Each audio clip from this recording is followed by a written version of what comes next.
नमस्कार। आज हम इस वीडियो में संधि टॉपिक को डिटेल से डिस्कस करेंगे क्योंकि एचपीआरसी के अभी हाल ही में जेवीटी कमीशन के एग्ज़ाम हुए हैं, तो हर शिफ्ट में संधि से एक या दो क्वेश्चन तो हर शिफ्ट में पूछे ही गए हैं।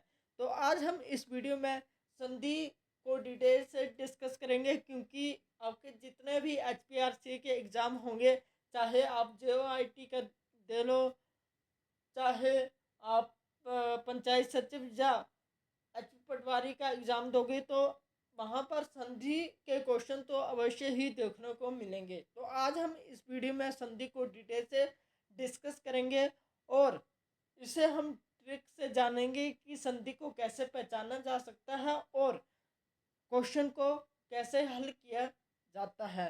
तो बिना देरी के साथ हम शुरू करते हैं। संधि संधि क्या है? संधि संधि का अर्थ है मेल या जोड़। जब दो शब्द या वर्ण आपस में मिलते हैं और उनके मिलने से जो ध्वनि में परिवर्तन होता है उसे हम संधि कहते हैं। इसमें क्या कहता है कि संधि का अर्थ है मेल या जोड़। जब दो शब्द या वर्ण, इसमें उदाहरण दे रखे हैं, दो शब्द कौन कौन से हैं? उदाहरण के तौर पर विद्या प्लस आल्य। तो विद्या और आल्य जो है ये आपके दो शब्द हैं। ये दोनों शब्द मिलकर एक शब्द का निर्माण करते हैं और इस शब्द का जो ध्वनि परिवर्तन आता है उसे हम क्या कहते हैं? उसे हम संधि कहते हैं। जैसे विद्या प्लस आल्य, ये आपके दो शब्द हैं, ये इसका मिलकर एक शब्द मिलेगा, तो इसे हम क्या कहेंगे? इसे हम संधि कहेंगे। जैसे विद्या प्लस आल्य, तो इसका बन जाएगा विद्यालय। तो इसमें विद्यालय में ध्वनि परिवर्तन आ रहा है तो इसे हम विद्यालय कहेंगे। आगे दे रखा है हमें सुर प्लस इंद्र।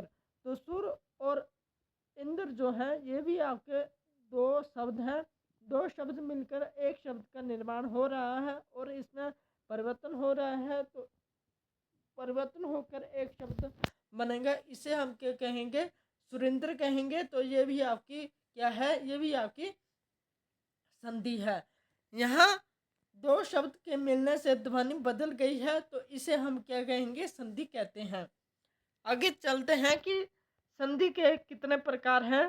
तो हिंदी व्याकरण में संधि मुख्यतः तीन प्रकार की होती है: स्वर संधि, व्यंजन संधि, विसर्ग संधि।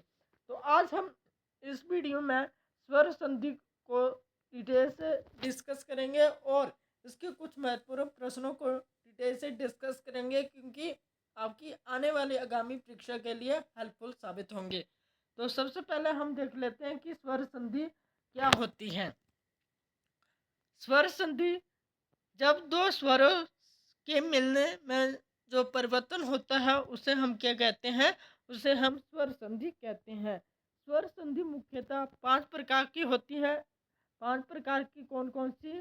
सबसे पहले आती है दीर्घ संधि, दूसरी आती है गुण संधि, थर्ड आती है आपकी वृद्धि संधि, फोर्थ आती है यण संधि और फिफ्थ आती है आदि संधि। इसे हम डिटेल से डिस्कस करेंगे और ट्रिक से समझेंगे कि संधि को कैसे पहचाना जाता है। सबसे पहले आती है आपकी दीर्घ संधि। दीर्घ संधि क्या होती है? दीर्घ संधि जब अ प्लस अ इक्वल टू आ या समान स्वर मिलकर दीर्घ हो जाते हैं उसे हम क्या कहते हैं? दीर्घ संधि। उदाहरण के तौर पर राम प्लस आयन, तो इसका क्या बन जाएगा? रामायण हो जाएगा। विद्या प्लस आल्य तो विद्यालय हो जाएगा। और नेक्स्ट है सत प्लस आचार, तो इसे हम क्या कहेंगे? सदाचार कहेंगे। अब इसकी ट्रिक देखते हैं कि ट्रिक मतलब दीर्घ संधि को कैसे समझा जाता है। दीर्घ संधि में जब आपको कोई शब्द एग्जाम में शब्द दिया होगा तो उसके बीच वाले शब्द में बड़े आ या अ का डंडा दिया होगा तो ये समझ लोगे कि ये आपका क्या है? ये आपकी दीर्घ संधि होगी। जैसे इसमें दे रखा है रामायण, तो रामायण में बीच में क्या है? बड़ा आ का डंडा है। इस तरह से रामायण, तो रामायण जो है ये आपकी दीर्घ संधि है। आगे दे रखा है जैसे विद्यालय, तो विद्यालय में जैसे ये विद्यालय लिखा है तो विद्यालय में बड़ा आ का डंडा है, तो बड़ा आ का डंडा जो है ये आपका क्या हो जाएगी, ये आपकी दीर्घ संधि हो जाएगी। अब देखो सत प्लस आचार, तो इसमें भी आपको बड़ा आ का डंडा दिख रहा है बीच में, तो बीच में जो बड़ा आ का डंडा कहीं भी दिखे तो आप समझ लेना, तो ये आपकी दीर्घ संधि ही होगी। नेक्स्ट है आपके पास की गुण संधि। गुण संधि में क्या है कि जब अ या आ के बाद ई, बड़ी ई, उ या री आए तो ये परिवर्तन होता है। जैसे आ प्लस ई इजकल टू ए हो जाता है, या आ प्लस उ या बड़ा उ इजकल टू ओ हो जाता है। जैसे उदाहरण के तौर पर क्या दिया है, नर प्लस इंद्र, तो इसका क्या हो जाता है, नरेंद्र हो जाता है। नेक्स्ट है सुर प्लस इंद्र, तो इसका हो जाएगा आपका सुरेंद्र हो जाएगा। लोक प्लस उपकार, तो इसका हो जाएगा लोप लोपापकार, लोकापकार। ठीक है, तो इसकी ट्रिक क्या होगी कि गुण संधि को कैसे पहचाना जाता है। गुण संधि में जब आपको बीच में या बीच में आपको ए की मात्रा दिख जाए तो समझ लेना कि ये एक प्रकार की गुण संधि ही होगी। जैसे इसमें बीच में है नरेंद्र, तो इसमें एग्जाम में क्या क्वेश्चन पूछा जा सकता है आपको कि नरेंद्र में कौन सी संधि है। तो नरेंद्र में ओ की मात्रा आ गई, मतलब ए की मात्रा आ गई, तो ए की मात्रा को समझ कर देख लेना कि ये आपकी गुण संधि ही होगी। जैसे सुरेंद्र है तो इसमें भी आपकी एक ही मात्रा है, तो एक ही मात्रा जो है ये भी आपकी क्या है, ये भी आपकी गुण संधि है। अब लोक उपकार जो है तो इसमें भी क्या है, लोक को उपकार हो जाएगा, तो इसमें भी आपकी क्या है, एक ही मात्रा है, तो ये भी आपकी गुण संधि ही हो जाएगी। नेक्स्ट है आपके पास की द्वितीय संधि क्या होगी। द्वितीय संधि में जब या आ के बाद ए या ए आए तो ये बन जाता है। उदाहरण के लिए जैसे एक प्लस एक, तो इसका क्या हो जाएगा, अकेक हो जाएगा। नेक्स्ट है आपके पास सदा प्लस एव, तो ये भी आपके क्या हो जाएगा, सदैव हो जाएगा। इसकी ट्रिक क्या है कि जब आपको एग्जाम में पूछा जाएगा कि सदैव में कौन सी संधि है, तो अलग अलग ऑप्शन दिए जाएंगे। जैसे आपके पास यण संधि है, गुण संधि है, वृद्धि संधि है, और इसमें आपको देखना है कि वृद्धि संधि क्या होगी। तो आपके माइंड में ये आना चाहिए कि वृद्धि संधि में जब दो मात्रा आपस में लगी हो तो वो एक प्रकार की कौन सी संधि हो जाएगी, ये आपकी वृद्धि संधि हो जाएगी। जैसे इसमें वृद्धि संधि में बीच वाले शब्द में दो मात्राएं लगी हैं। जैसे अकेक, तो अकेक में कितनी दो मात्राएं लगी हैं। सदैव, तो सदैव में भी बीच में कितनी दो मात्राएं लगे हैं, तो मतलब ये भी आपकी कौन सी संधि हो जाएगी, ये भी आपकी वृद्धि संधि हो जाएगी। नेक्स्ट है यण संधि। यण संधि से पहले हम ये आदि संधि को देख लेते हैं कि ये आदि संधि क्या होती है। जब ए या ए ओ आओ के बाद स्वर आए तो परिवर्तन होता है। तो उदाहरण के लिए ने प्लस अयन, तो इसका हो जाएगा नयन। जैसे भो प्लस अन इजकल टू क्या हो जाएगा, भवन। तो इसमें भी ये आदि संधि में क्या हो जाएगा कि जब आपको तीन शब्द कहीं भी दिख जाए, जैसे इसमें दिया है नयन, तो नयन में कितने शब्द हैं, तो तीन शब्द हैं, तो 100% गारंटी है। तो ये किस प्रकार की संधि होगी, ये आपकी ये आदि संधि हो जाएगी। जैसे ये लिखा है हमें कि भवन, तो भवन में कितने शब्द हैं, तो भवन में आपके तीन शब्द हैं, तो ये भी आपकी कौन सी संधि हो जाएगी, तो ये भी आपकी ये आदि संधि हो जाएगी। नेक्स्ट लास्ट है हमारी यण संधि। यण संधि में क्या होगा कि जब ई या बड़े ई, उ या बड़ा उ, री के बाद अन्य स्वर आए तो ई जो होता है वो ये में बदल जाता है, उ बड़ा उ इक्वल टू बो में बदल जाता है, और री और र में बदल जाता है। उदाहरण के लिए प्रति प्लस एक, तो इसका हो जाएगा प्रत्येक, और सु प्लस आगत, तो इसका हो जाएगा स्वागत। अब हम कुछ महत्वपूर्ण प्रश्नों को डिस्कस करेंगे। जैसे जो मैंने आपको ट्रिक बताई है उस ट्रिक को आप याद रखना, और मेरे साथ एमसीक्यूज को सॉल्व करना है कि ये एमसीक्यू ट्रिक से सॉल्व हो रहे हैं या नहीं हो रहे हैं। ठीक है, नेक्स्ट है कि पहला क्वेश्चन है कि विद्यालय शब्द में कौन सी संधि है। तो विद्यालय शब्द में कौन सी संधि होगी, तो विद्यालय शब्द में आपकी आपकी ऑप्शन सी स्वर संधि हो जाएगी। ठीक है। नेक्स्ट क्वेश्चन है, तो विद्यालय में कौन सी स्वर संधि हो जाएगी। स्वर संधि में भी कौन सी संधि हो जाएगी, ये आपकी दीर्घ संधि हो जाएगी, क्योंकि इसमें बड़ा आ की मात्रा है और दीर्घ जो होता है ये आपका बड़ा होता है, तो मतलब ये आपकी क्या हो जाएगी, दीर्घ संधि हो जाएगी। नेक्स्ट आपके पास कि सदैव शब्द किस संधि का उदाहरण है। तो सदैव शब्द जो है, अब देखो दो मात्रा लगी है दे पर, तो दो मात्रें, तो मतलब ये एक वृद्धि संधि है, तो इसका राइट आंसर हो जाएगा वृद्धि संधि। नेक्स्ट है आपके पास कि नरेंद्र शब्द किस संधि का उदाहरण है।